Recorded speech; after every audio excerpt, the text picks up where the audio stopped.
All right, it is now 6:30 PM. I'd like to call the design review first 2024 to order.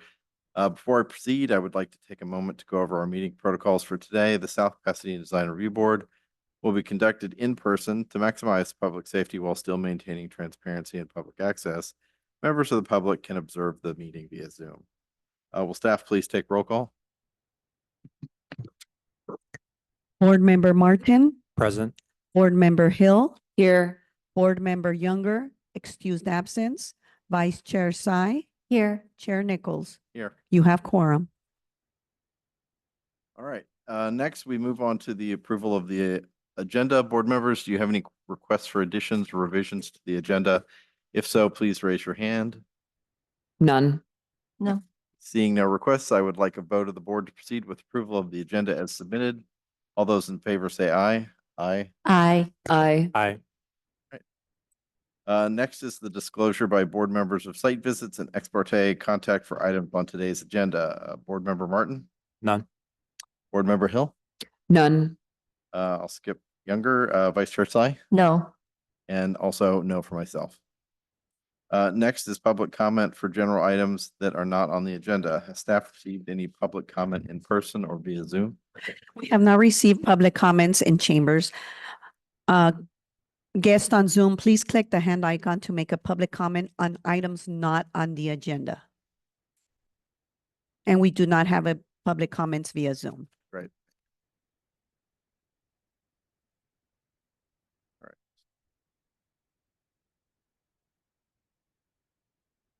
So on the consent calendar items, where do I start?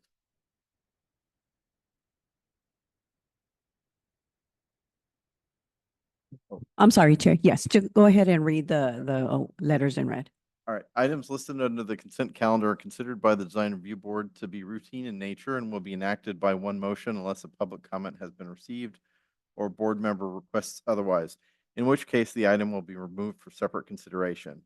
So approval of the action minutes as submitted. All those in favor say aye. Aye. Aye. That's all ayes. All right, so I guess we start our first project review. Project number 2569-DRX. Staff, do we have a presentation? Yes, we do. Thank you, Chair Nichols, and for the rest of the board members, good evening, everyone. My name is Braulio Madrid, and I am the Associate Planner here at the City of South Pasadena. We'll be going through a project preview in this item. The intent of this meeting is to obtain some feedback from the commission in regards to the design and any comments or suggestions you may have for the applicant. But being that this is a project preview, no action will be taken during tonight's hearing for this item. A future meeting will be created so that it can be presented to the design review board member once it's ready. And so we will begin.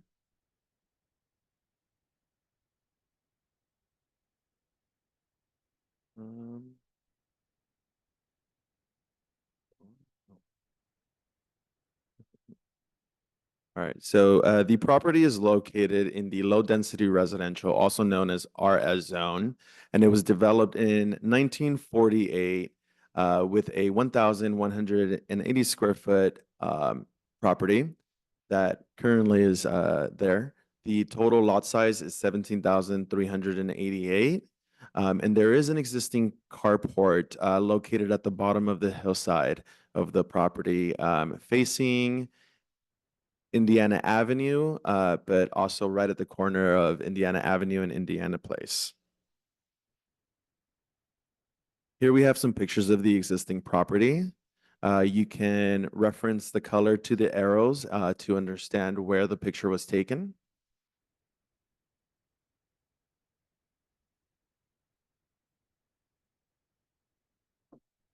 All right. As mentioned in our introduction, staff believes that the project will benefit greatly from obtaining any kind of level of feedback from the design review board pertaining to the architecture design, and that would allow staff to coordinate with the applicant and present the project with the required appropriate findings in a future DRB meeting.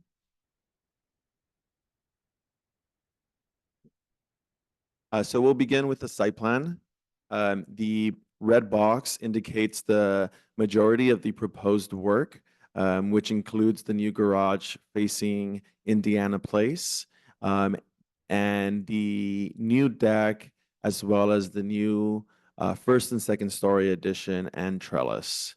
The existing to the right, as you see in dashed lines, that is the existing deck that is proposed to be demoed as part of the proposal. Here we have up close a roof plan. It shows that the roof styles will be sloped, but will be matching the existing roof slope of the existing roof line. Here we'll go over the front elevations. So as mentioned at the bottom of the hill, there'll be a proposed new garage, two-car garage, with a usable open space right above it. At the very top of the screen, you'll be able to see the addition, which you'll be able to see it proposes the trellis right in front of the first and second story addition, new railing, and the applicant will be going over a little bit more details over his selection of the building materials, as well as some of the images he'd like to present tonight. Next is the side elevation. One of the issues that staff was working with the applicant in regards to this side elevation is that because this is a downhill slope, the project will be required to have a 10-foot separation between the first and second floor as you're going downhill. And as we work with that in our applicant, you can also identify that development standard within the staff report. On page 8, highlighted in red. There's going to be a total of 3 development standards that the project is yet to meet, but our goal is to be able to not just implement and have these standards be compliant to our code, but also integrate any comments on design that you may have. Here we have the second side elevation.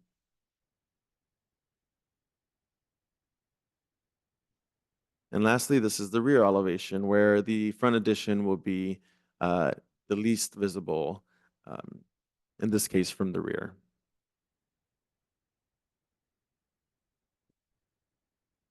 The applicant is proposing to introduce some new building materials, everything from new railing to a brand new trellis, wood siding, and I will allow the applicant to go into further details in case any of the board members here have questions for him. Okay, at this point, the board members are welcome to start the discussion. The applicant does have a presentation for you all whenever you're ready. Thank you. Does anyone have any questions for staff? I have a question. So you mentioned the new roof is the same slope as the old roof? And that on the drawings, it says 1 to 12, but then on the roof plan, the new roof is 3 to 12, and then on the chart, the zoning analysis chart, it also says 3 to 12. So I'm just want clarification.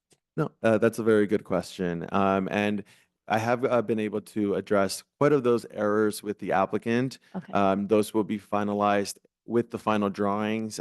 They're just discrepancies due to the number of revisions that the homeowner has done as part of this project alone. And so as those revisions change the design, change the orientation of the garage, we started seeing, unfortunately, discrepancies that happen along the way. Okay. But for the final plans, it'll be very clear in the dimensions, not just in the report, but as well in all of the referencing of the development plans. Okay. So if it's matching 1 to 12, that's less than, so what is the max height for that in terms of the zoning code? Correct. That would be a 24-foot maximum height. Okay. So if the applicant would like to have a 28-foot height limit, he will have to propose the new roofing with the slope of a minimum 3 to 3 to 12. But then the 3 to 12, would that go over the 28 then? Right now, as proposed, there is a small piece of the roof that exceeds the 28-foot line. Okay. And that will be one of the items that we'll be resolving with the applicant as Okay. we move forward. Okay. Thank you for addressing that. Okay. I think that's the only question I have for Mhm. planning. Thanks. Thank you. Any other questions? No. All right, so you mentioned the applicant has a presentation. Thank you.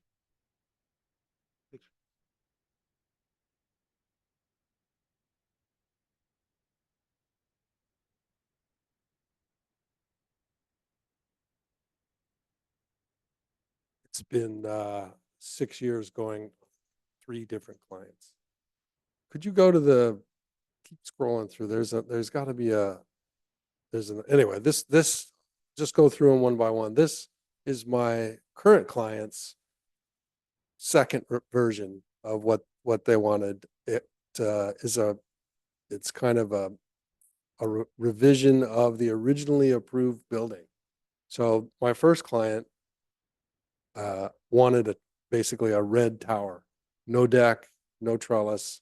And if maybe you could go to the next one, Lily. That's the one that was approved, and this was 4 years ago. Go to the next one. It's all steel. All the trellis work was steel. The guardrail was steel verticals. This is the most recent submittal, and it shows the 24-foot height limit and the step massing, the 10, 15 step massing that it's within. And the difference between this and the section in terms of 24 feet versus 28 feet is that, go to the next one, Lily, is that in section, at a meeting that Matt and Braulio I had, there's the original one. Can you zoom that little red tower? That was fun. So they only had like 200,000, and he's one of the engineers on the Perseverance. And so this is what he wanted. It was this. So you had this beige, nondescript kind of single wide. It looks like a trailer home, right? Horizontal, and then this vertical tower right against it. And that's what I wanted too. That's what he was excited about. But when we added the trellis and the deck, because of the step massing rules, it shot them over their limit, and they sold the house with the plans. And the current owner wanted to use the same plans, use the same approvals, but he let the entitlements go. He missed his deadline, and so we were back at square one. And now we've been at it for what, a year and a half, back and forth like ping pong. So go to the next one. So the previous planning department and design review board, it was planning commission, approved that one. Yeah, right there. Approved that one and said, yeah, that, the director of planning said that trellis will qualify as step massing. That'll break up the massing enough. But so as soon as it was in front of the current administration, it was denied. And so in a meeting that we've had, the last 3 months, it was recommended that I make that trellis an enclosed patio. Use the LA County code as an enclosed patio. And unfortunately, that says an enclosed patio can't have more than 65% of the wall area open. No, enclosed. So they didn't, the idea of a patio, they just didn't want it to be another room. So this qualifies under that rule. It's more than 65% open. It's the same thing. Instead, we put a little roof on it to make it, and apparently that doesn't cut it either. So what we've done, so my client just gave up and said, okay, cut it all down to the 1 in 12 pitch and also add more square footage on the side.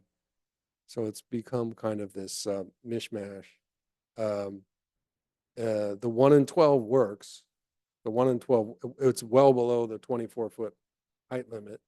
It's just whether or not it has any design redeeming qualities design-wise. So I think all the siding now is going to be that cedar siding. You know, you've seen that 1x6 plank siding, and then the trellis will be wood as well, and the guardrail will all be cable rail. I don't think it has any of the qualities. If you go to the next one, Lily, the next one of the renderings, I like the one before, but they've given up trying, I think.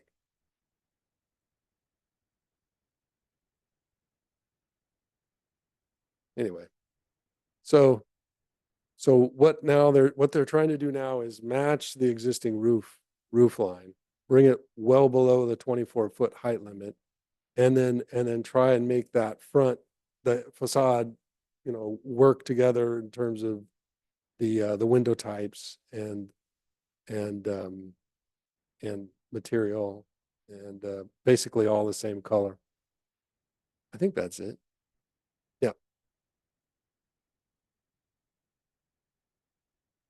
Yeah,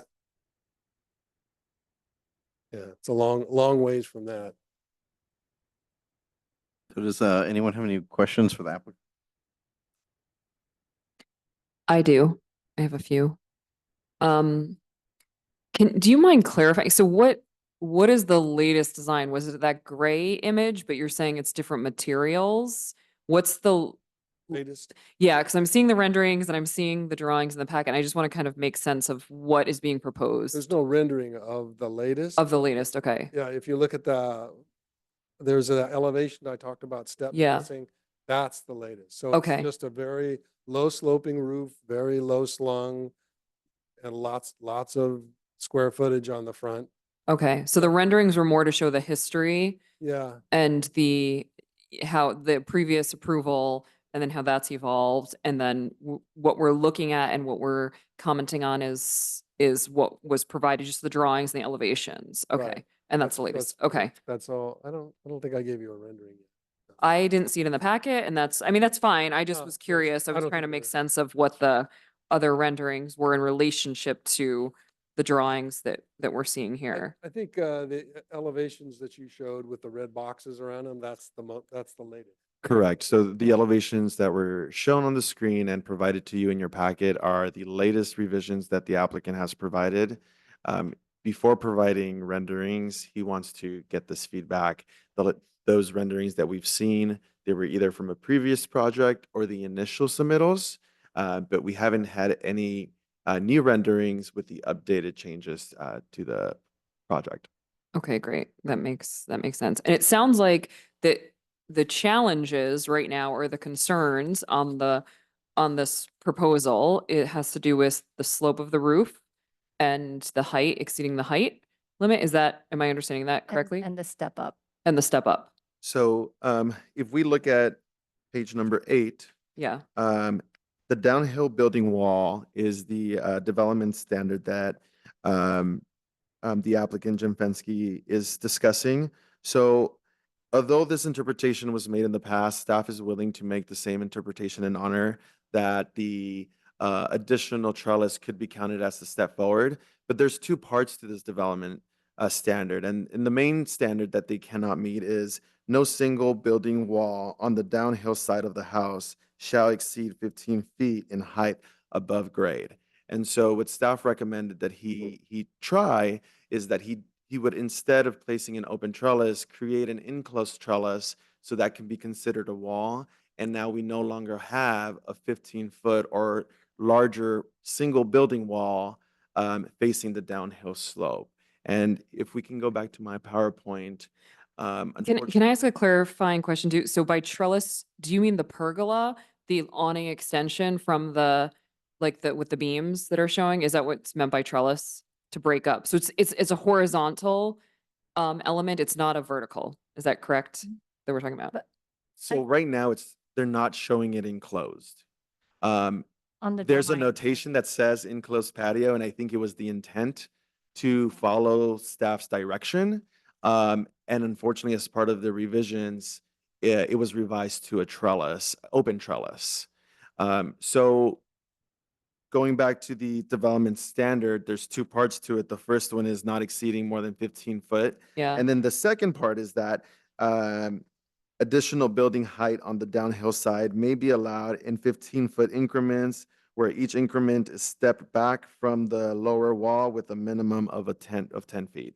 And so we believe that through the design, the intent of that part of the development standards being met, but we wouldn't be able to justify and create the findings since there is a more than 15-foot high single wall facing the downhill slope.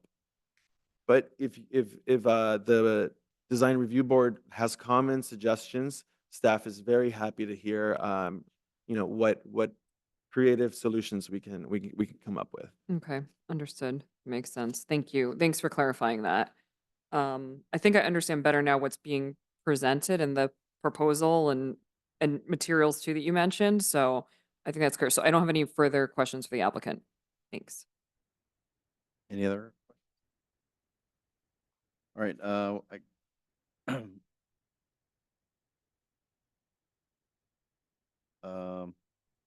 the next thing says we will now close public comments, but we didn't ask for public comments. Is there, I think maybe some text is missing from here? You're correct, Chair. Since this item is now a public hearing, so what Oh, happens is okay. more as a preview. Okay, so So the staff and skip the that part. applicant, yeah. All right. So I guess with no public comments, we can just have a discussion. So would someone like to begin the discussion?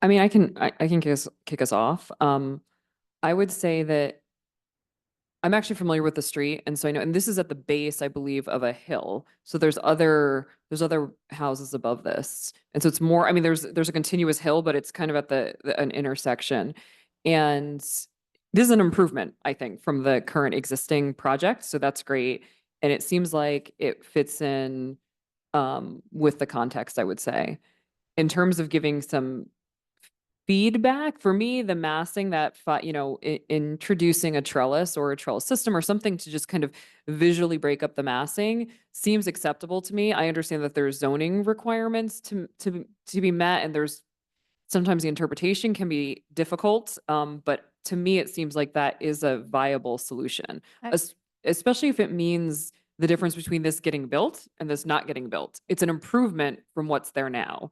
So in my mind, if that's going to be the make it or break it, then I feel that we should kind of work with the applicants to make this project feasible. So that's my kind of initial assessment, just understanding the problems and the challenges with the design. And I agree. And I think also having it been approved with the trellis to break up the massing, I feel more comfortable leaning towards that as well.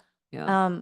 I personally have seen other projects on a hillside property using a trellis to break up that massing to achieve that, to break up that address that particular zoning section code. So I have seen it done before. So I think I don't have a problem with that using the trellis. And also, like, to continue on that point, it's hard to say because we don't have a side by side of here's the trellis, here's an enclosed patio, but just visualizing it or assuming what it may look like, I actually think that it may actually be a detriment to the design, but we can't be certain until we were to actually see that option. I mean, I'm just trying to visualize it in my head of what's it going to look like if it's an enclosed patio. You do have a separate massing, but it may not necessarily be an improvement in the overall design. There is something elegant about the pergola, the trellis there. That's it's got the open members. It has some nice shading. I mean, that's really cool. The renderings illustrate that. The previous design with the renderings, it shows kind of the complexity and variation that's you know, the shadows and the way that it was done. It's actually, I think, done very well. So it's hard because I understand there's the zoning code requirement to meet, but I also think that it's a good design solution. So I'm kind of torn. I'm a little reluctant to say, yeah, just enclose this because that meets the letter of the code when this is a good proposal. Yeah, I So- always think that, like, seems like the intent of it is you want to step the massing so you make something feel smaller, but then if you enclose that patio, it's essentially making it feel Yeah, bigger. I think So so. it seems like a step in the wrong direction, even if it is like sort of technically meeting the code. Yeah. To me, like you're just adding a whole nother new kind of box on Yeah. the front, which I feel like will take away from this. Right. Agree. Yeah, I agree with that too. And then in terms of the height, I mean, that's a tricky one because I actually think the roof design is pretty elegant. It seems like, I mean, I'm just basing it off. I don't see the latest renderings, but just basing off what I'm seeing this elevation, it looks to be like a really elegant solution. It's simple. And so I know that it exceeds the heights by what is it exceeding it by? It's supposed to be 24 and it's at 27 and change, I thought I saw there. So it is a few feet, which is unfortunate in terms of the, you know, going beyond code requirements, but I also feel like it's, like I said, I think it's a good design solution. So I'm torn on that one too. I don't know if there's any recommendations we have for, I guess it's the slope, right, to match the existing roof or can they build up the slope? Or does it have to be existing? Can you, like, if you were to elevate the slope on the sides of the structure, do you measure it from that point then? So if they were to add fill to, also I noticed in well, the renderings, they didn't have an eave in the renderings, but I noticed it's the eave that crosses over yes, the height limit. And it looks in section, that's what it looks like. So if there was no eave, like the original design that's in the renderings, then I don't know how I that think works. there's a code exception that allows eaves, and I thought that, I could be wrong. You probably know better than I do. I think that's for setback. It's only for setback. So there's no exception for like that 2 feet if it's like an architectural element or okay, or an eave. All right. Huh. I mean, I think it's tricky because I think it's a little, it also, not that hillside's difficult because I feel like it's a slightly arbitrary because usually the slopes and the grading, there's variation. So you draw it on a drawing, you show it what it is, and then you just, you basically, you offset that line and you say this is the distance. And then if it goes over it, it goes over it. But in reality, when you're seeing this built into the hillside, is it really going to be that, you know, overwhelming offensive in terms of its height? And I think kind of really breaking it down to the essence of it and what the intent of the code is versus, you know, the actual, I actually like the original design with no eave because I yeah, think the design intention, what I felt like from the original renderings was to have that contrast, the yeah, old and the new, yeah, and not having that eave, because now I feel like it's trying to incorporate the addition into mm, the existing house, but then like the materials are also different, you know, the stucco and then the wood siding is Yeah. also different. So it's like, I want to match, but I don't want to match. So it got confused in when I looked at these drawings, but when I saw the rendering, I was like, oh, that makes so much sense. Like I like the design in the renderings. yeah.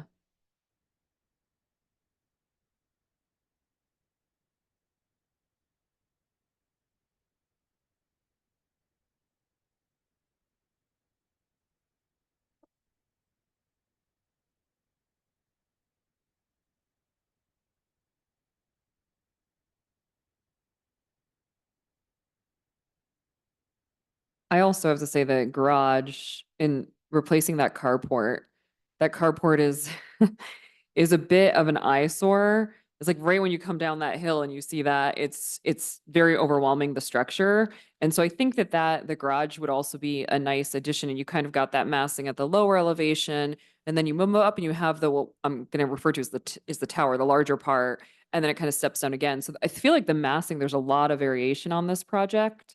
And so I think it will integrate really well with the topography there and the surrounding houses in that area.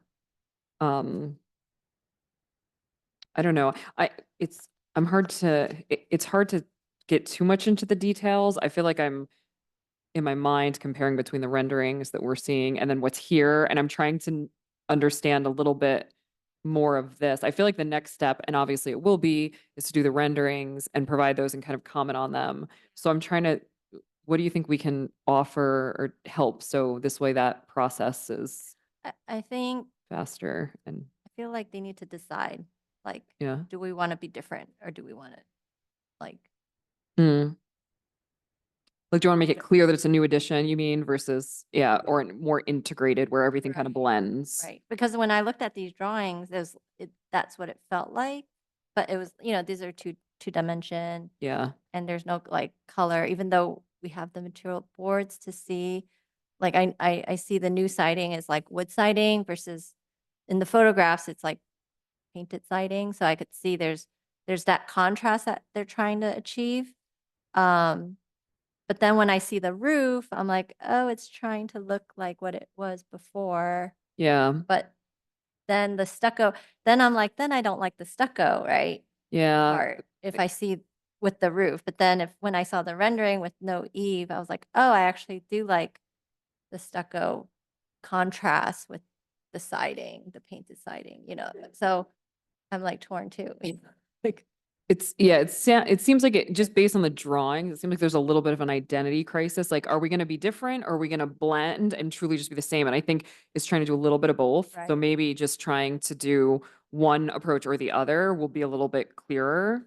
And then in terms of some of these, like the trellis, the canopy, the pergola trellis design, I actually think that integrates nice with the cable guardrail too, Mhm. because they both have that idea of the separation and lights passes through, and there's the um the patterning I think will make it pretty nice. Yeah. So I like that based on what I'm seeing on the elevations here and the And- material. And it'll match the new aluminum windows. 'Cause Yes. yeah. Yes, I think that'll be really nice too. The only thing about the windows, I'd say, and this is just a recommendation, I don't really know how I feel. I'm looking at A12, which is where the materials, it says color and material board. And on again, when I'm referring to the addition, the tower, the second level, those windows seem a bit large for that massing. In this specific elevation, it's the south elevation. I don't know how you guys feel about that. If you think it's too big or if you think if it looks when I first looked at it, I was like, oh, this is really nice. I don't mind that. But as I look at it more, I'm like, maybe it needs to be a little bit smaller. I'm not sure. The windows. I don't mind them. You I don't think mind? it works with the original tower idea. Like if you consider that the taller portion, it's only like a quarter, it's only 25% of that south elevation. Yeah. So I think it's still retaining some of that tower quality. And I think the windows give it an interesting identity. I think it looks great. I don't think they're too big. All right. Yeah, I also can get behind that. That makes sense.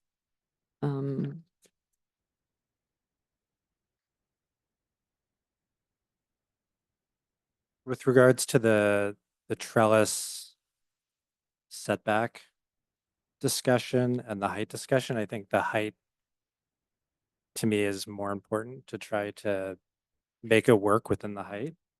And then the interpretation of the trellis as providing the necessary visual setback, I'm fine with that. I think it looks good. One thing that I thought was curious, and I'm not sure how to look in 3 dimensions, was on the second floor plan. On the second floor, the bathroom 3, and I guess it's the master bedroom, they're like not parallel, and there's kind of a kind of a separation, which I think looks interesting in plan.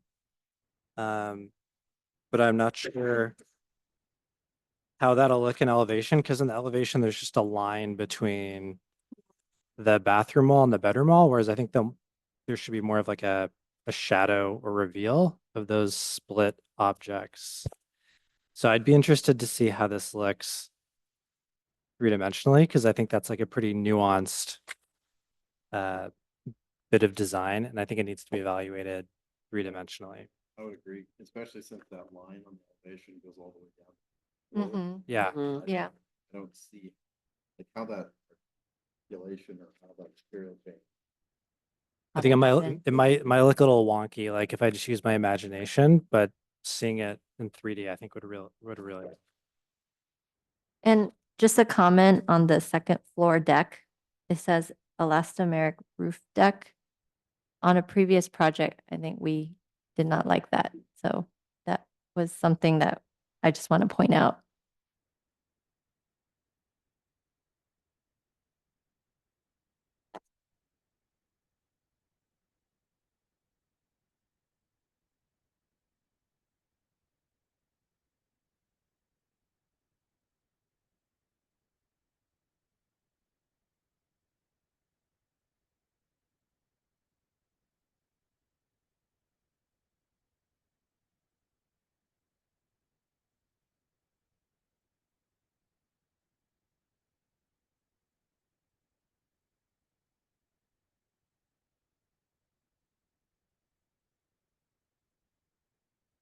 Yeah, I think looking at the elevations more, I agree with you in the window. On the other elevations, all the windows have a different scale. They're much smaller. And then I looked at the plan, those two big windows are in a bedroom. So if it was like a living space, I would say like, it makes sense, but for like a bedroom, it could change, have Yeah. a different composition or scale. Yeah. I think it's one of the things that can be like studied and looked at. And then I think checking that in 3D and kind of understanding how it looks because maybe I'm speculating here. I think maybe it might look okay with those large oversized windows and that's the only one there. But that's going to draw a lot of attention to that and it may be okay. But then yes, it does that one is definitely making a statement. And so like, it's like, I'm okay with the statement, I think, but I think we have to see what it would look like in 3D. I think in elevation, it almost looks like there's two separate spaces. But then if you look, if you're in the room looking at the windows, you're gonna see like some windows that have like a different height, and then right next to it, then you have another window, so it has different sill height. I think that bothers me when I see that in some houses. So, yeah, I think it just needs to be studied a little Yeah, more, I agree with that. like especially this side by side. I think this time, yeah.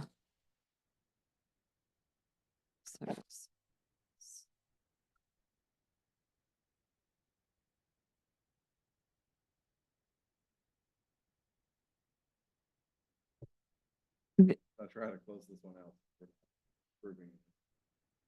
Yeah, thank you, Chair, members of the board. I think the purpose is this item is have the all the board members kind of let us know your feedback, your thought process, so we can circle back with the applicant to kind of bring the item back.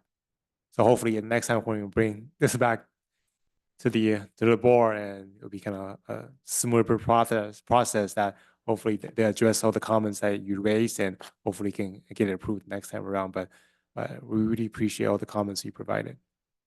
Does the applicant have questions for us maybe before he leaves, just to take advantage of our, Yeah, I think I don't know if you have any, Yeah, based on what we said, are. or if you want us to Yeah. clarify anything. I don't know. What? So, so you could tell that I kind of like the tower thing, right? That was really, my heart's desire when we first started doing it. And then we started adding the tutu, I called it, all the other stuff. I like the sleek kind of tower. And it just didn't fly with planning. That's okay. Everybody likes a deck. And the trellis there's a lot of really good shadow play when you rotate it. and it's facing south, so it's going to be really strong, south and west. And so it's difficult to get a second client to, you know, it's their house, it's their money, it's like, and then there's a little bit of competition going on, I'll say, but it's his deal. So they, you know, they just didn't like the look. It was like, it sticks out too much. It's too strong. They wanted to blend. So that the other client was all for, you know, being, sticking out, you know, and contrast, the vertical versus the horizontal, the stucco block with the steel versus the single wide with the siding, you know. This guy is like, well, you know, quieter, less money, just bring it, you know, tone it down. And so eventually we got to the match all the roofs idea. You know, luckily there's a lot of different roofs and you can play with that, and there'll be subtlety in the blending. And then it's you know, it'll still be all right if you know, the roof system will still have, it'll have an eave, you know, probably. They want to do the eave. They show me stuff from Howe's, right? So in reference to the eave question, I think the eave is going to stay because there's a house that fixated on from Howe's that has that, you know, that look, the square windows and the cedar siding, and it's like, and so that is what I'm going to do. I mean, I'm going to do my due diligence and be the service architect that I was meant to be, right? So the idea is just I'll bring it down so that it's just blended with an eave below the 24 feet, meets the step massing requirements with ideally no walls, because the client is worried about if there's walls there, it's going to be dark in the living room. And then maybe we can massage some of the windows so that they're a little less, you know, odd looking. In the original design, that was a cut, you know, the tower had this cut that went all the way around it with recessed, deep set windows, and it was, you know, it was tough. And this is not that. He's talking about looking at the valley, you know, as you come up, right? Looking out through his bedroom after a hard day. And, you know, and he wants that. He wants to be able to, so, okay, all right, it's interior driven. It's not, you know, it's not about the outside, but I'll work on that. What else? I think that's it. So the contrast is really, it's the cedar siding, cable rail, wood trellis, some stucco, break it up. And I think the shadow, James, what was that? I mean, I was really in love with the fact In that between when you took the bedroom plan, and the bathroom. the bathroom, and on one of the tower ones, there's a split on the outside. That was fun. So that's gone. So I think I like the way it looks in plan. But would it be Yeah. really Just not hard sure to how to get look in 3D. stucco into that, and stucco and siding into that little corner? something prefab. I think you do something Sheet metal. prefab and then paint Yeah. it color. But the material changes, Well, right?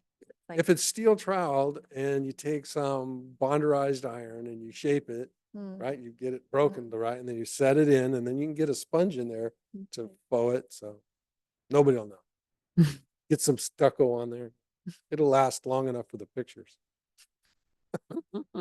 Thanks. Thanks. All right. I would also like to thank the design review board for today's comments. We have taken really careful notes, and we look forward to coming back with this project, hopefully obtaining all support. The most important thing is understanding whether or not you agreed with the interpretation of how we were going to apply that development standard. And it sounds like the intent of the code is still being met. So we appreciate all that feedback. Thank you. Thank you. All right, now into project number DRX 24-0005. The staff have a presentation.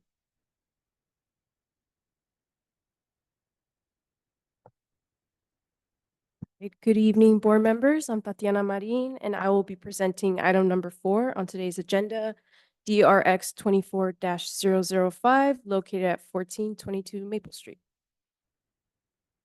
So here we have an aerial view of the subject site. The subject property is located at the north side of Maple Street, located in the residential low density zone. Built in 1937, the subject site is a rectangular shaped lot that measures a total of 7,448 square feet and is developed with an existing 1,686 square foot, one-story, single-family residence. Additionally, the property was developed with a detached garage measuring 292 square feet. The applicant is requesting a design review permit for a 542 square foot single-story rear addition. Additionally, the project includes a new 238 square foot attached patio cover to the new addition. Earlier today, staff provided a memo providing the revised plans that reflect the proposed patio cover. Additionally, the proposed addition will match the existing materials of the home with matching composition shingles and stucco.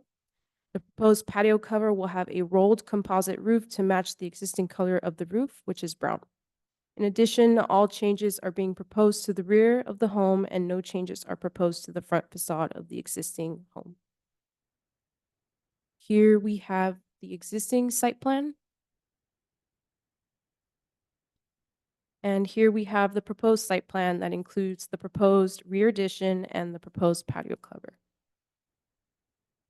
Now we have the existing and proposed floor plan. Per project plans, the existing sunroom will be demolished to make space for the new addition to include all new windows, doors, and roofing materials to match the existing character of the home. As a result, the dwelling will have a total of 4 bedrooms. Here we have the existing and the proposed roof plans. The proposed roof plan will continue the style of the existing roof. And here we have the south front elevation. As you can see, there will be no changes to the front elevation. And now we have the rear north elevation. And now we have the existing and proposed west side elevation with the patio cover highlighted in a darker green. Finally, we have the existing and proposed east side elevation. As proposed, the project complies to all applicable development standards for the RS zone, development standards for non-conforming lots, and as well as the city's design guidelines. Staff recommends that the board find the project exempt under CEQA guidelines, sections 15301, class 1 for existing facilities. Class 1 includes additions under 10,000 square feet to an existing structure. And the design review board approved the project number DRX 24-005, subject to the conditions of approval. And this concludes staff's presentation. Staff is happy to answer any questions, as well as the project applicant is here. Thank you. Great, thanks. Mhm. Does anyone have any questions for staff?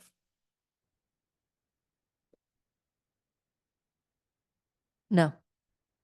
This might be a question for the applicant, but are the existing windows vinyl also? And I don't know if anybody knows that answer. I'm just curious.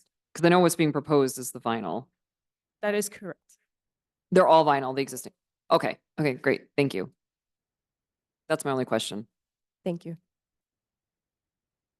All right. Does the applicant have a presentation? They do not, but they're here to answer your questions. Thank you. Does anyone have any questions for the applicant? No. I just had one. This is actually less of a design question, but the roofs just slope into one another, and it looks like the water's just gonna Yeah, there. yeah. So what we're doing is we're creating a higher roof in the new addition.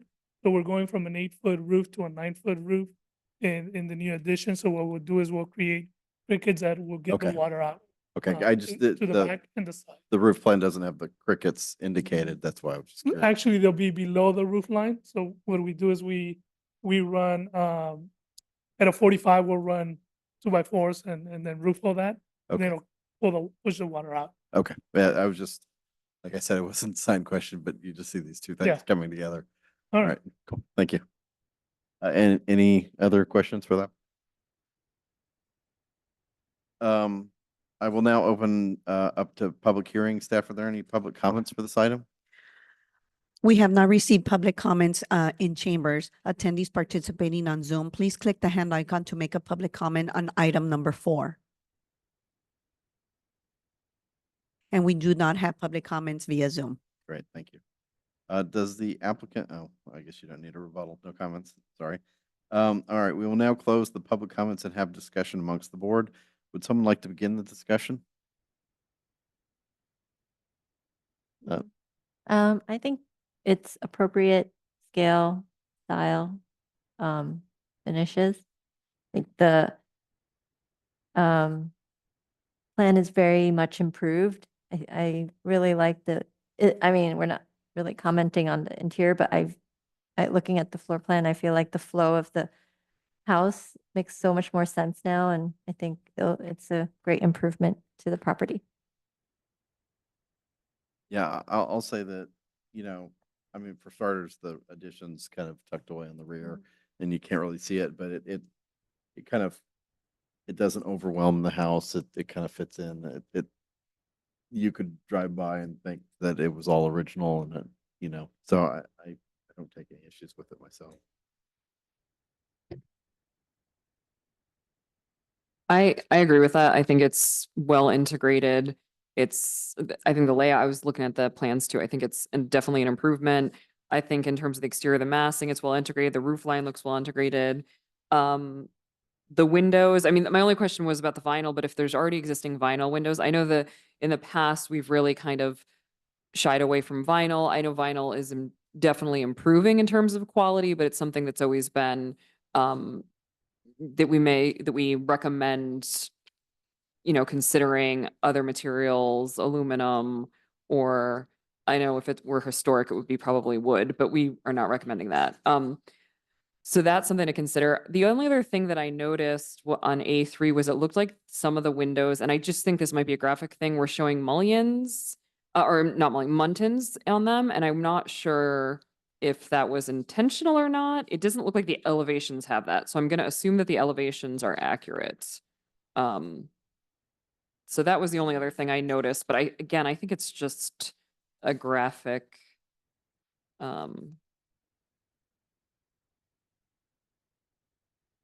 I'm talking about the Muntin. So on A3, I don't know if we can pull that up. It says emergency escape exit windows. And I think it's just because it's showing the diagram, like it's showing it as a diagram. And I don't think that's actually representing the windows, but I don't know. I just wanted to, because none of the elevations show it. It's just on the window schedule. It might just be a boilerplate kind of. I think that's what the boilerplate, that's what the word I was looking for. That it might just be a boilerplate. So if that's not the intent, great, because they don't exist anywhere else. So I think then it would be best to continue that language around the house. That was my only comment.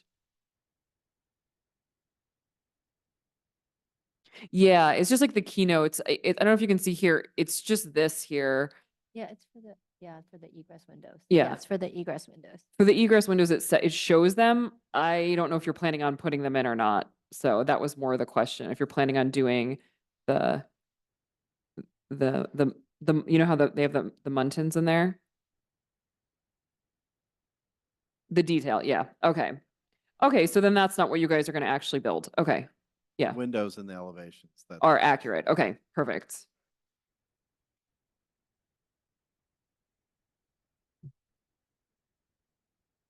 Any other comments?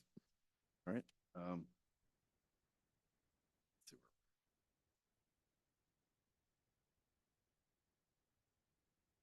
right, I guess we can ask for a motion to approve. I'll make the motion. I make the motion to approve the project as submitted with the conditions of approval. I'll second that. Great. Will staff please take roll call? Board Member Martin, Aye. Board Member Hill, Aye. Vice Chair Sai, Yes. and Chair Nichols. Yes. Motion carries. Congratulations, this project has been approved subject to the conditions of approval. This decision is final unless an appeal is filed within 15 days from today. No construction or activity may commence during this period. Appeal forms may be obtained from the city clerk's office. Thank you. This closes the public hearing for agenda item number 4. Great. All right.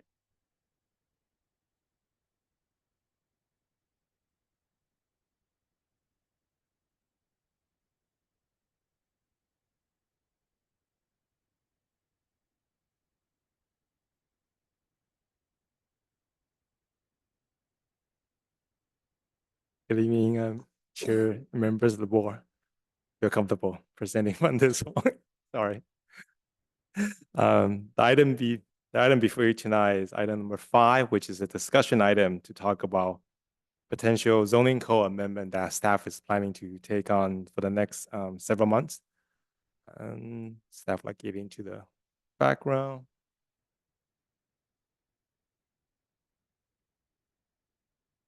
So as standard professional practice that every city agency periodically review our development standards as well as the development review process to ensure they meet the current state law as well as remain relevant, also up to kind of today's the practice. So last month, July 17th, City Council initiated the zoning code amendment to direct staff to explore potential zoning code or municipal code update to streamline some of our application process.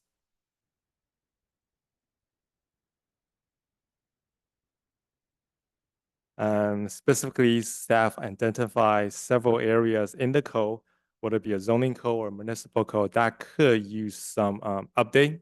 So those are including accessory dwelling, which is ADU regulations, project streamlining, and the last one is the routine, periodic, and also consistency revision to the code.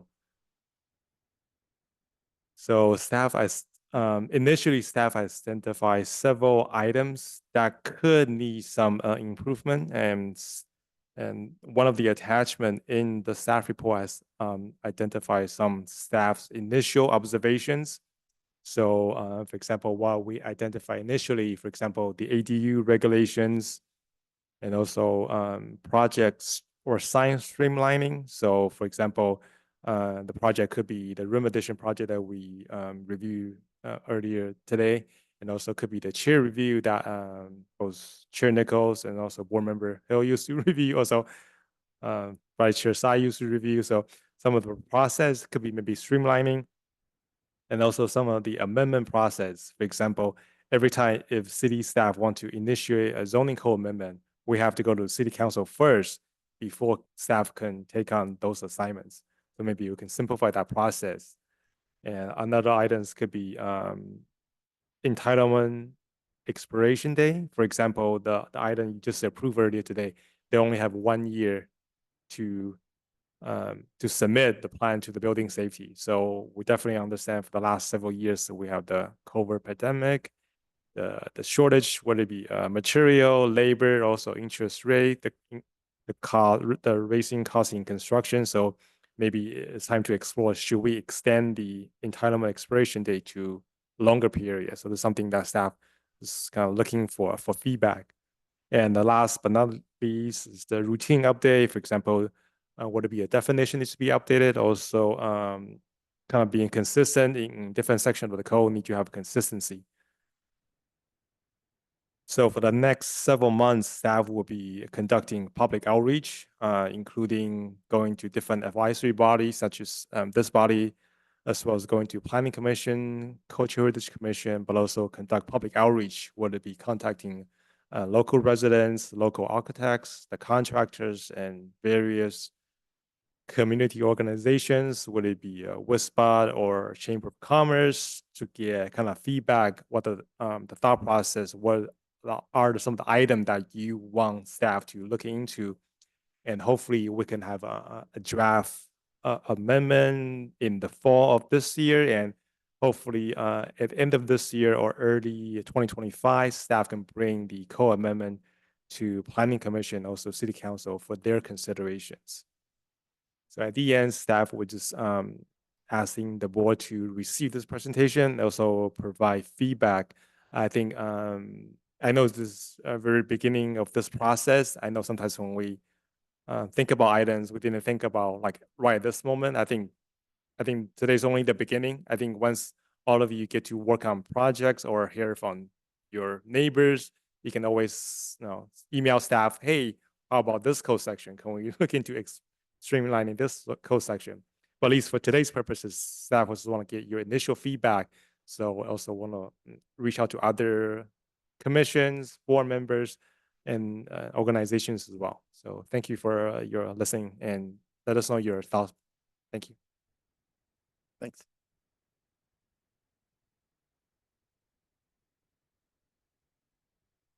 I think if maybe whoever want to start, just kind of let us know your Okay. initial thought process and what the item that you want staff to look into or your suggestions. Staff would like to hear that. I actually have a question. So in terms of the process, I know that on July 17th, City Council had approved, but that gives staff the right to go and just propose the amendments to City Council. Is that right? And then City Council will still have to approve the amendments, correct? Yes. So what staff identifies is just a very broader term of the items, but it could be items not mentioned in the staff report. Okay. So I think at least our thought process want to kind of focus on more project streamlining. We definitely heard from the community members about, for example, hillside development standards. Yeah. That's a total different task that might need more time. So I think for this particular zoning code amendment, it's more about streamlining, more a narrow focus. So staff, we do have some idea that maybe not all of them will be under one zoning code amendment. For example, maybe we just focus on project streamlining, their expiration date. Maybe ADU is a separate discussion because Okay. ADU definitely understand there's a part of a ADU be historical homes, part of ADU be non-historical homes. So that could be tricky too. So that could be a separate zoning code amendment that staff need to take on a later part. So I think right now we just want to get all your thoughts. And we might break into different zoning code amendments, like different projects, bring it to Planning Commission, City Council, maybe break into different smaller tasks, get something done. Well, for example, the ADU hillside development, that could be a different amendments. Okay, I think it's great to kind of go through.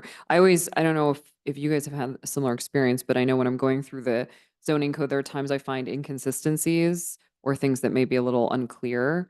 So it's helpful, and that gives staff this process then gives staff that opportunity to make those changes or clarities in the code, right? That's part of it too, right? Yes, and Okay. also I think the other ones, the major thing is the permit streamlining. For example, for some of the project, should that be a design review board review or it could be a DRB chair review? And the DRB chair review, could it be a staff level review? So I think we try to find a way to kind of streamline the process. Maybe I Great. think from costs and time perspective too, because I know every time you bring an item to the board or commission, the cost is what the applicant needs to pay is different than the chair review costs. So we Yeah. totally understand the time and cost. So we definitely want to hear your suggestions, idea. Maybe some of the item could be a chair review. Some of the chair review could be a staff level, maybe an over-the-counter review. Yeah, I actually on that, there's some chair reviews that I think, somebody's just changing out the shingles on the roof. They're just re-roofing with the same roof. Like stuff like that, I feel like it doesn't really need to be reviewed by the chair or, Yeah. Yeah. it just, Or- because it's not really Yeah. that big of an aesthetic Or change. like in San Marino, they have like a pre-approved window list. Yeah. So as long as you like use those windows that's been a pre-approved, then you don't need to do a chair review, Oh, that's nice. right? Oh. So like staff can automatically say, okay, it's on the list, then it's approved, Yeah. Yeah. I feel think- like that was really nice because then like you don't know if you're gonna have to wait like for how many months. Yeah. That can be actually my neighbor's going through a challenge with windows and then changing them out and then getting approval. So it can really delay. construction and cause challenges with like getting the approval. And Um, from my experience too, like for historical homes, I know the chair likes this one particular like model. And, I think for homeowners, they're like, oh, I want a budget friendly window. And he's like, well, if you pick this one, I'm going to approve it. So like, then now I know like every time we're at a budget, like renovation, if I use that window, I'll get for a historical chair, I'll get that approved, then I don't have to like guess, like, do we have to allocate more construction budget? to that. That's such a good point. Yeah. I heard you mention too, OTC, the over the counter. And I will say I'm working in other cities that specifically for ADUs where they have over the counter. It's limited to 500 square feet. A lot of that ties into the school fees too, but it's limited to Long Beach specifically. It ties into, it's a 500 square foot limit. It's garage conversions. Like they're very simple, but they're over the counter. And so it happens like same day.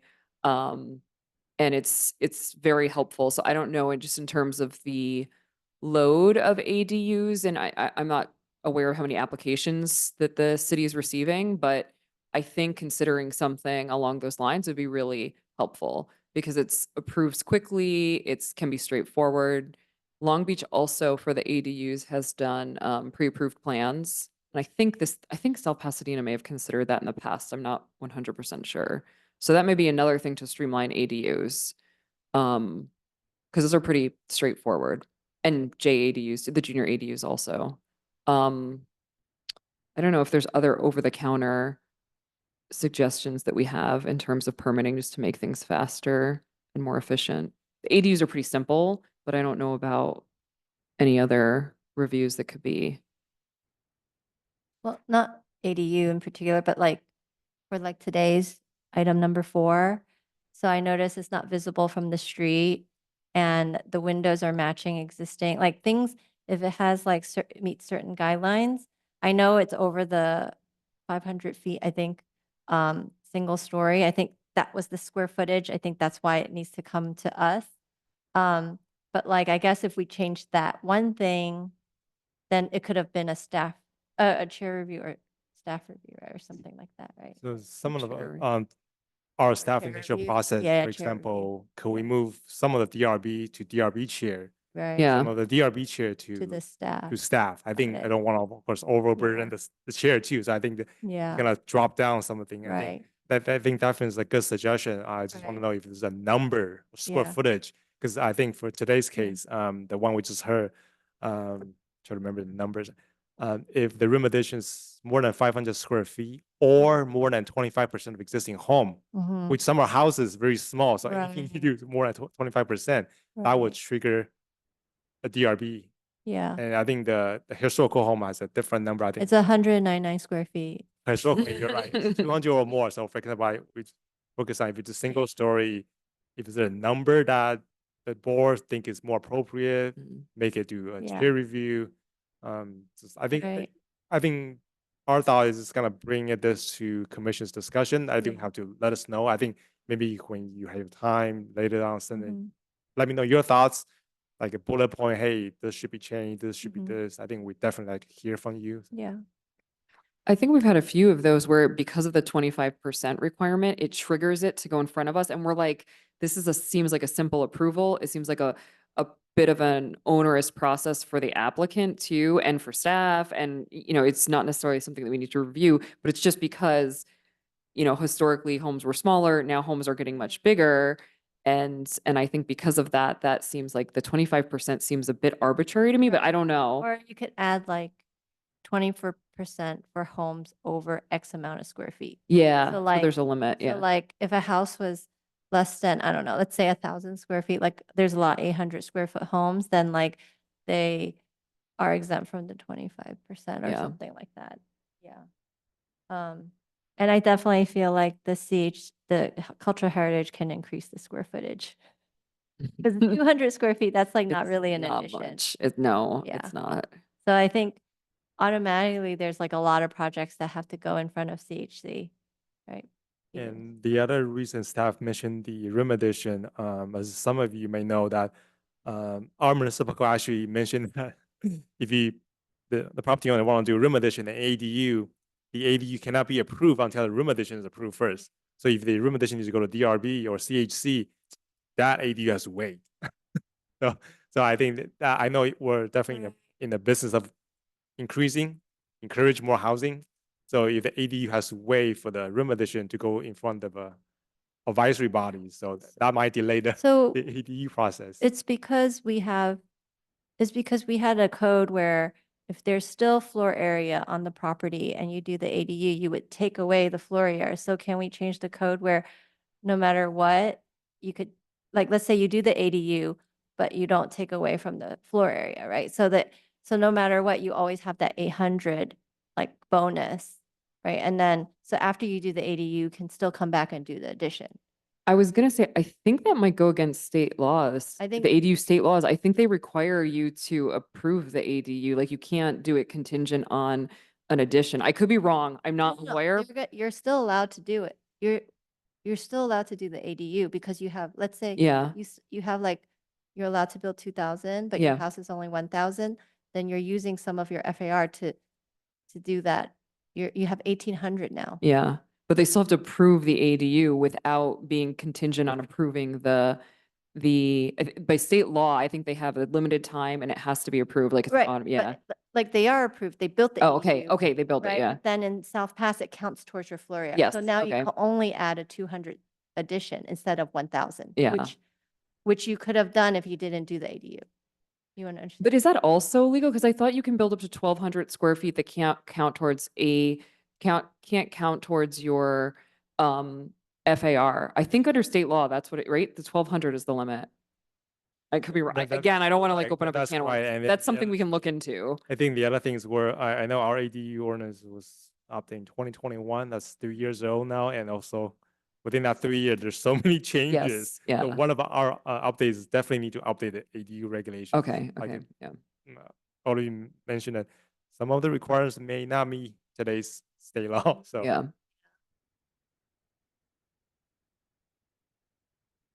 any thought process on the DRB chair? I know, for example, the board member Hill and current chair Nichols. Any other items that you think could be a staff level review? Because I think you mentioned about the re-roof. Any other item? Windows. I felt so bad so many times reviewing applicants that had just simple window changes. And I just felt like, or windows that unfortunately in some cases retroactively were asking for approval because they had already installed them. And so I feel like that should just be automatic, like that should be a staff level review as Yeah, opposed to I agree going, with that too. because it delayed. I know for some people they were getting so upset because it's like, they'd reach out to me and they're like, we haven't gotten approval yet. We heard, I know they're not supposed to do this, but they came to me, they emailed me and they're like, we heard you haven't, that you haven't approved it. I'm like, I haven't received it yet. And so I understand that this was not this staff, previous staff, but I think that would help too, to just all window reviews just are at a staff level, right? I don't know if you're getting a lot of windows. Yeah, you get some. Yeah. Yeah, the things that don't seem to change the residents in any like visual way. They're just like switching out A for A or, there's a lot of that and it seems kind of unnecessary. Yeah, I agree with that.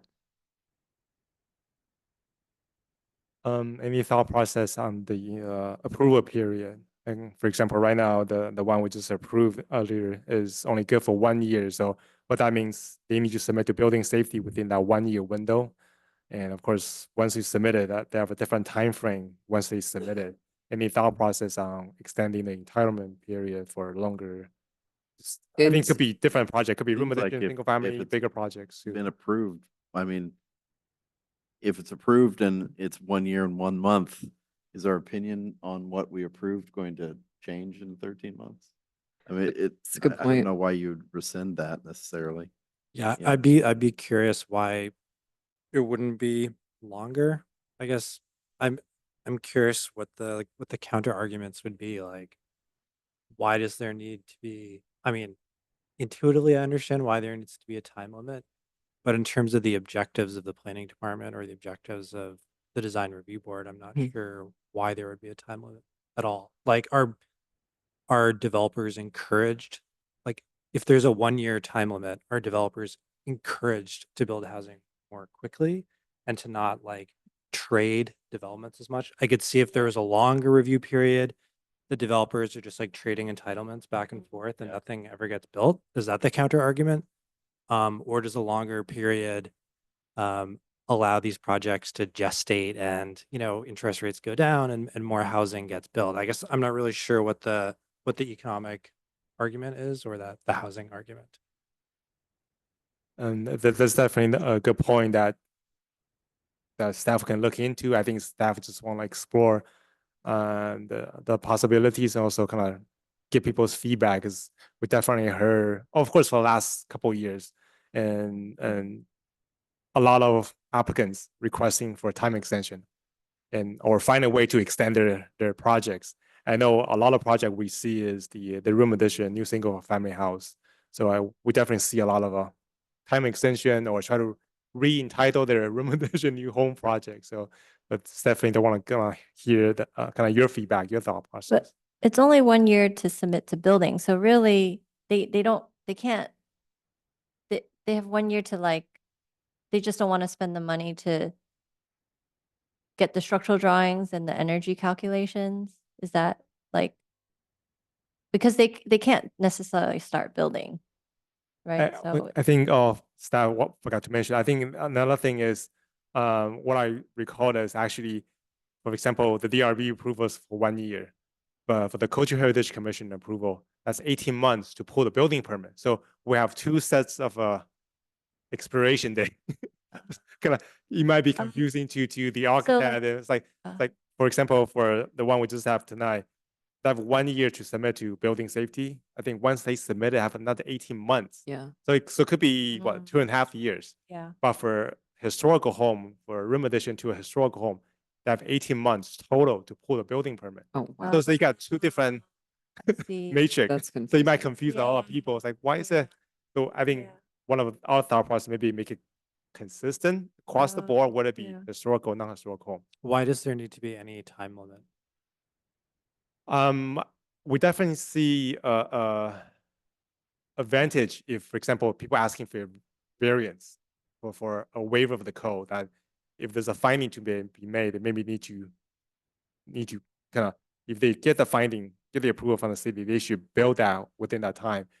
But for regular project, you should have, I've seen other city have 3 or 2 years, and this city we have 1 year. So I don't know the thought process behind why it was 1 year to begin with.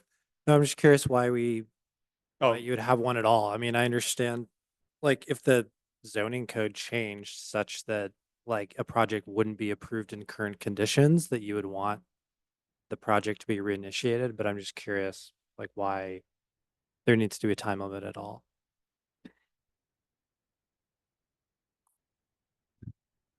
the right top of my head could be the, for example, I know you're talking about the zoning code change. I know maybe the building code change. I know the building code change every 3 years. I know most of the stuff that staff working on the architectural plan probably they won't be affect that much, but there still could be little stuff here and there that affect the building code. So maybe one thing So I can it's- think right off the bat, the building code changes every 3 years. So it's tracking potential changes in the building code. That could be definitely one thing I can think of. Maybe could be other items too. Maybe they want, once the people to get entitlement, they want to be active, right? Because you don't want projects to sit there. I know this is different than the construction, right? Construction, you don't want ongoing construction for years. I think the entitlement is different. I think maybe the thought process, once you get entitled, you should be actively pursuing the plan check, getting a permit, getting it constructed. Maybe they want to put some limit to it, I think. But I So would it sounds like there's good arguments in both directions, right? It sounds like the short time period was a pain point for some developers. And then it sounds like a long time period goes against the public interest.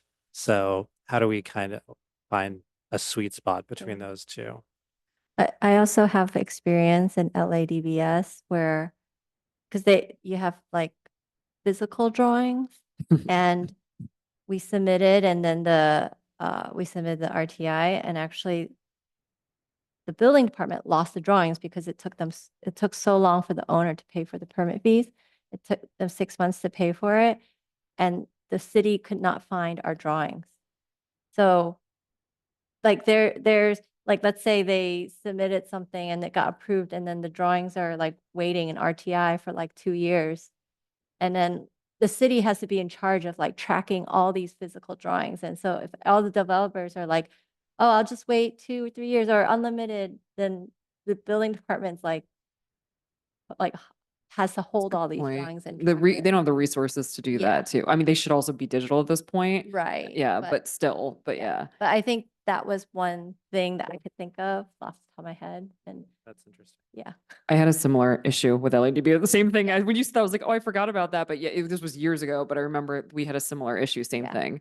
So like the time limits are interesting, but it does go against, I really understand James's point, because it goes against like with developers, with, there's so many other factors that go into like the economic climate, how things are, getting lending, getting construction financing can be really tricky. So like to say, oh, you have a year and then you can start this process, it can be really challenging from an economic standpoint. It just depends. If times are good, then it's like, oh, that's not a problem. But when times are not good, or when times are more challenging, then it makes it really difficult. So I think some flexibility there would also be helpful. Because Matt, is it 2 extensions you're allowed, up to 2 extensions? Yes, and try to remember. I think initial is 1 year, but also I think the director can approve 1 year, and I think that it depends on the reviewing body. Actually, it can go up to 3-year total. Okay. But the additional, I think the 3rd year needs to be approved by the body that approved it, if it's a DRB or planning commission. Okay.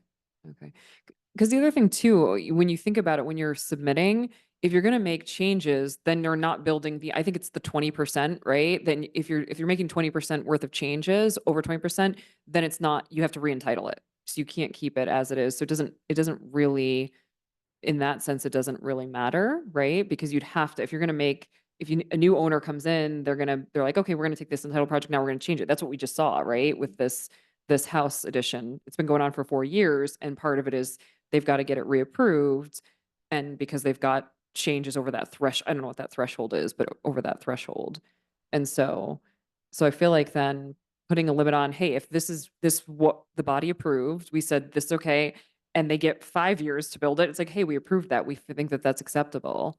So for me, the whole, maybe, I know unlimited sounds scary, but it seems like there should be a lot more flexibility if it was an approved project, and that's the project that the ultimate owner will build.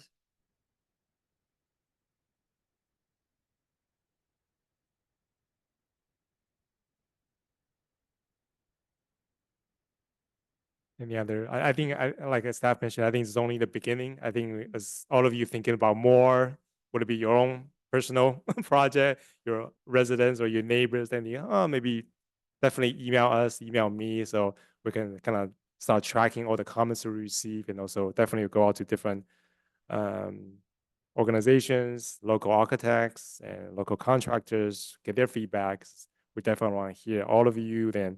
So when we present it to the planning commission, city council later on, we have a constructive dialogue conversation with the commission about the certain section and why we're pursuing, why we're asking the changes. But definitely email us your comments or put a list of items. I think Chair Nichols, for you as well, I think maybe you think, hey, this should be a staff level, and I can do this, and I get kind of trade off. What, can I just add one more thing, just because on top of my mind, height. So height is very confusing in the zoning code, because I know that I've had this on other issues, I've had this issue on multiple projects where, I had an elevator overrun, and that counted towards the height, but it wasn't in the code there was no exception to it. So that may have been updated and changed, but I know that's really challenging, because you're like, well, I'm trying to work within this height limit, but now I have an elevator overrun, so I'm not supposed to put an elevator in my building to make this work. And so it's stuff like that, like the mechanical equipment. I saw it on the list, the equipment setbacks. And so, and screening, I think all of those really need to be looked at in the zoning code because I saw inconsistencies or things that were unclear.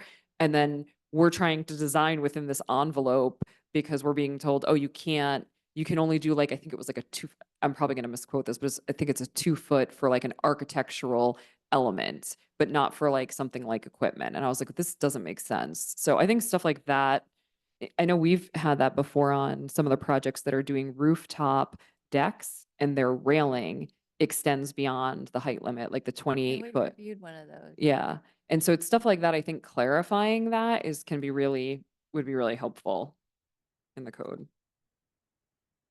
That's it. Sorry.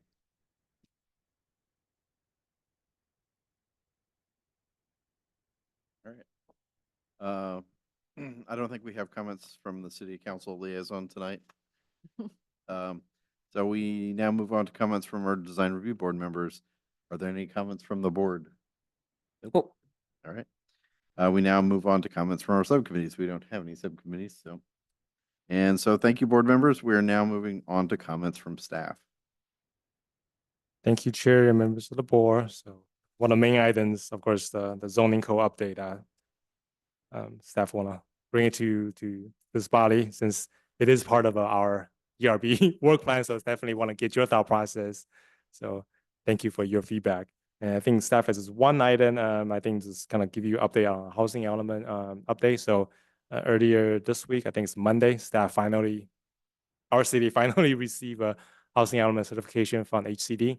So, and we post the letter on the city housing element website. So we finally got a certification letter. However, it kind of was, we still need to do a lot of programs in the housing element, and HCD made it very specific. They named all the programs. So it's like kind of we got the approval, but still need to do all this, and they will continue actively monitor our program. So of course, the item I just mentioned for the zoning code update definitely has something to do with the housing element program because we have to make the project easier. For example, the ADU, try to facilitate the ADU project, but also in the meantime, want to use the opportunity to streamline maybe the window project, the room addition project. So thank you all for participating and definitely let us know your thought process as well. Thank you. All right, so now we adjourn to the regular design review board meeting scheduled for Thursday, September 5th, 2024 at 6:30 p.m. Thank you.